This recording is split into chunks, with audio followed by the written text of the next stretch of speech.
Okay, so we're at the fourth episode of The Walking Dead on AMC. Now, for those of you thinking this is actually going to be the show, no, this is not.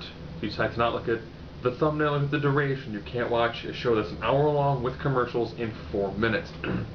So where we left off, you had the group that ended up making it onto the top of the initial building, where of course they found Merle's hand. So essentially he tourniqueted himself and removed his own hand with kind of a dull hacksaw. That's fairly impressive. They end up following the bloodline all the way down, where they realize that he's actually killed 2 zombies barehanded. Well, I should say one-handed. They then went to another room where they noticed that he took an old-fashioned iron, which essentially looks like a curl of metal with a flat part.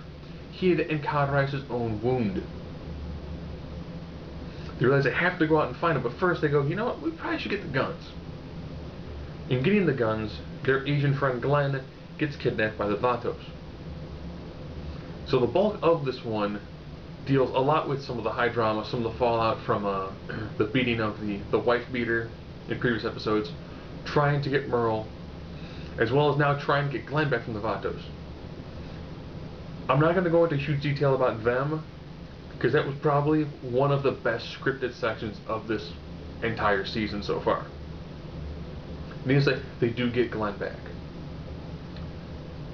And as they're leaving Atlanta, their van's have been stolen. Their first thought is Merle, which leads essentially to the very end of this episode.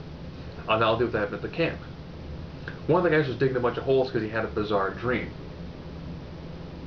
Kind of freaking people out was, when you're surrounded by the living undead, and you're essentially digging like a mass grave. Okay.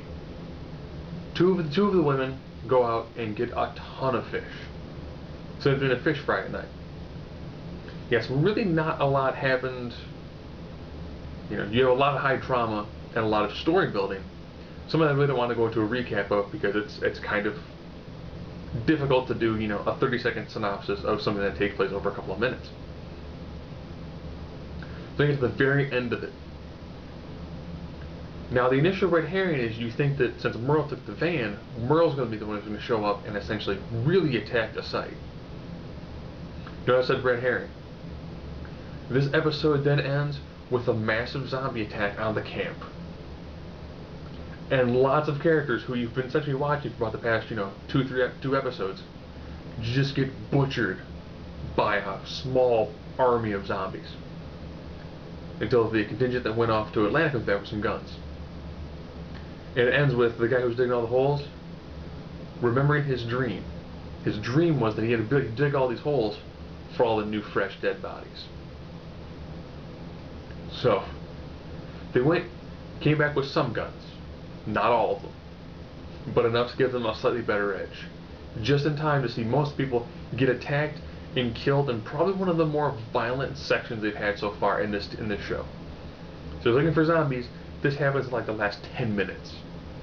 It goes from being like high drama to just a decent amount of just really well done zombie gore. So again, this is the 4th episode. Make a mistake with season, I'm sorry. You've done one shots, that's it. This is a review, this is not the actual episode. You can't watch it in like 4 minutes.